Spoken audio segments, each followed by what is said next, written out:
Sözdələn, sözdən səs gəlir. Sözdələnən layihənin veb-saytından və Coffeeal platformasından dəstək olanlara onların adlarını vurğulamaqla təşəkkür edirəm.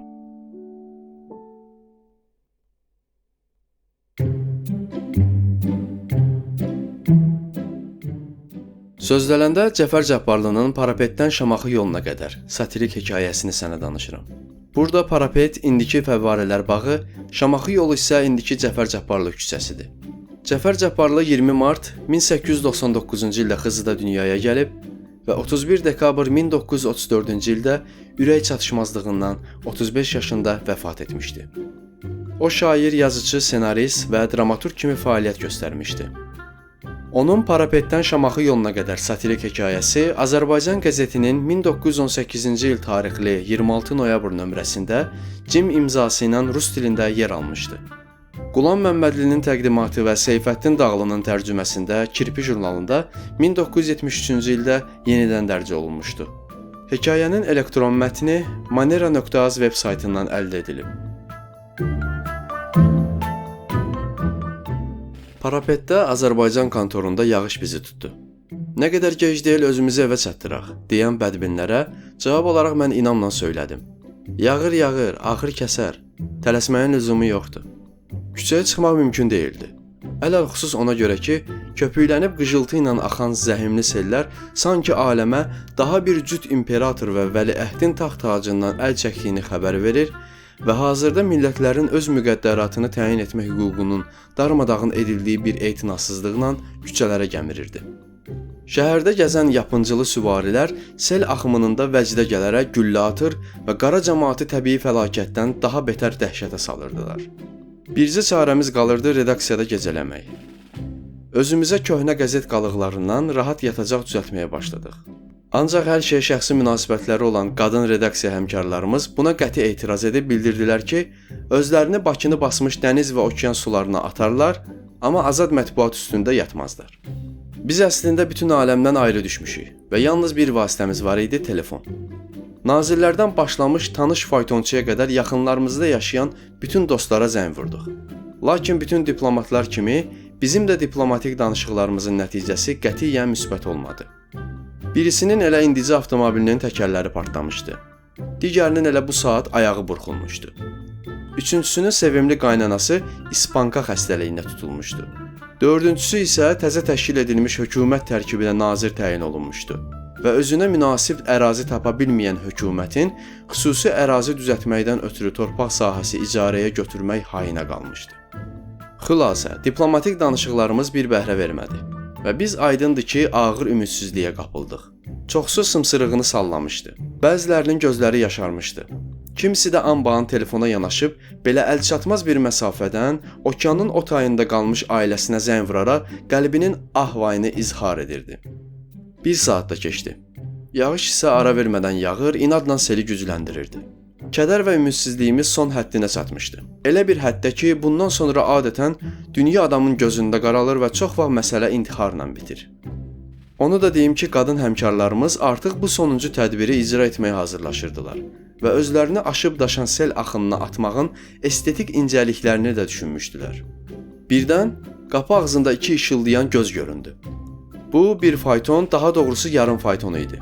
Çünki onun yarısı və atlarının ayaqları su altında qalıb görünmürdü. Sən demə həyatımızı qiymətləndirmək üçün bəzi əsasları olan qəzetçilərimizdən birisi öz həyatı bahasına bizi xilas etməyi qərara alıbmış. Kişi özünü selə atıb Metropol mehmanxanasına qədər üzərək oradan fayton gətirmişdi. Əvvəl gözlərimizə inanmadıq. Sonrakı dəqiqədə isə artıq püşk atmışıq. Qadınları müşayiət etmək xoşbəxtliyi yaxud bədbəxtliyi kimə qismət olacaqdı? Hərçənd həmin səadət bu sətirlərin müəllifinin payına düşdü.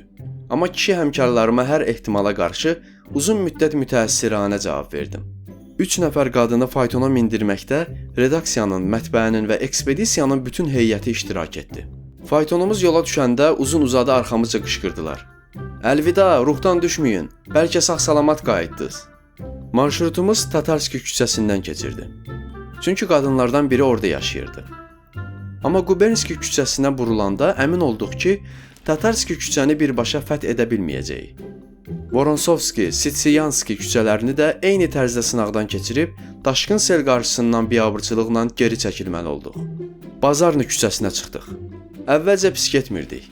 Ancaq Tim başına çatdıqda tanımadığımız, bilmədiyimiz bir okeanın qəzəbli uğultusunu eşitdik.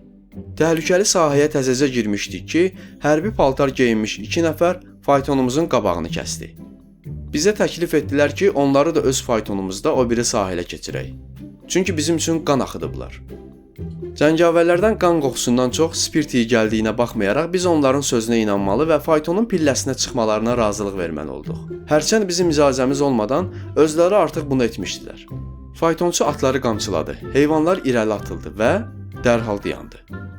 Nə hədə-qorxu, nə yalvar-yaxar onlara kar elədi. Qamçı çubuq da həmçinin. İşi belə görən cəngavərlər bir-biri ilə qısa məşvərətdən sonra bizi faytonda qoyub suya girərək geri üzdülər. Faytonçu yerə düşən kimi quruşağacan suya batdı. Bütün gücü ilə atları döyəcləməyə quruşandı. Onlar isə buna tamamilə biganə qaldı.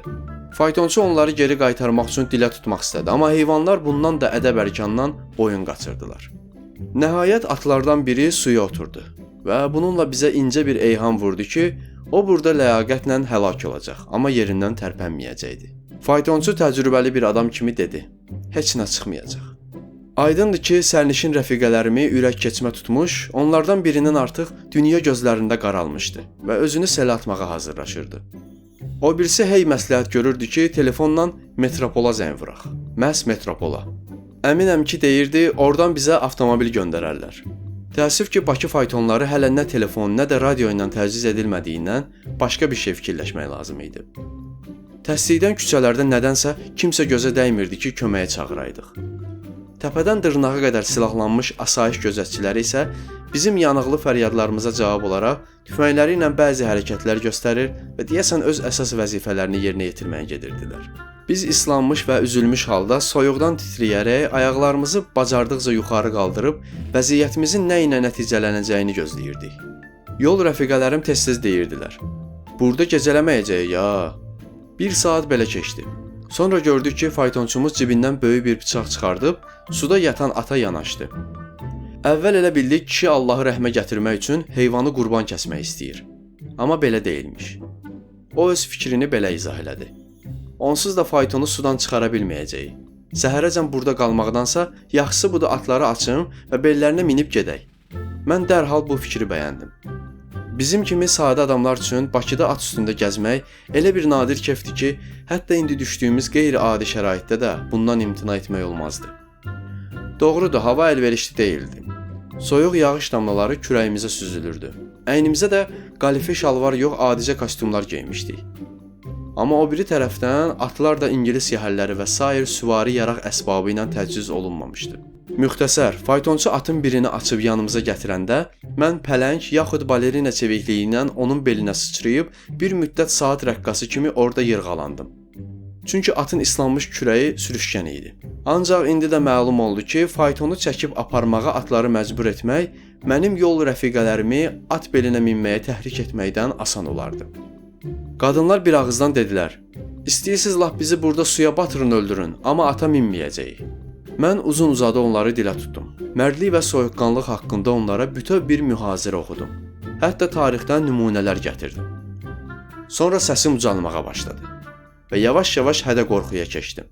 Nəhayət qəti bir ahənglə dedim: "Hər kim müqavimət göstərsə onu zorla məcbur edəcəm." Qadınlardan ikisi əmrimə tabe oldu.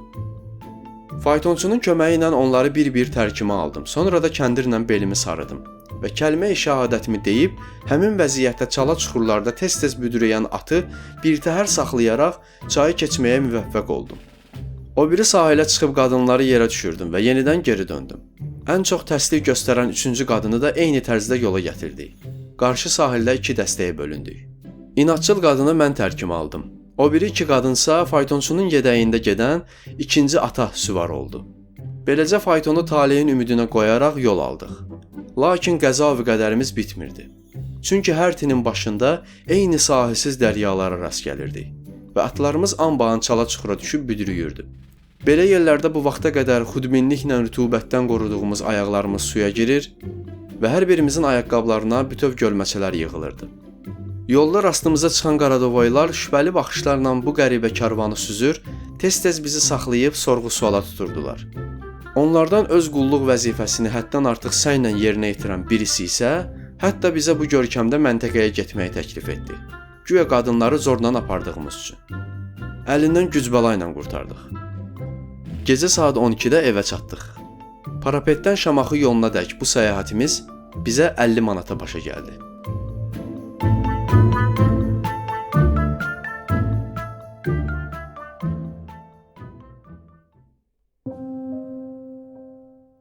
Azərbaycan dilini yaşatmaq və bu dildə faydalı məzmunların daha çox olması üçün Sözdələn layihəsinin YouTube kanalına abunə ol, bildirişləri aç və hər kəslə paylaş. Buraxılışı bəyəndinsə, bəyən düyməsinə basmağı, fikrini şərhlər bölməsində bildirməyi unutma. Sözdələni həmçinin podkast platformalarında da dinləmə imkanın var. Sözdələnə layihənin veb-saytından və Coffee.al platformasından dəstək ola bilərsən. Dinlədiyin və dəstək olduğun üçün təşəkkürlər.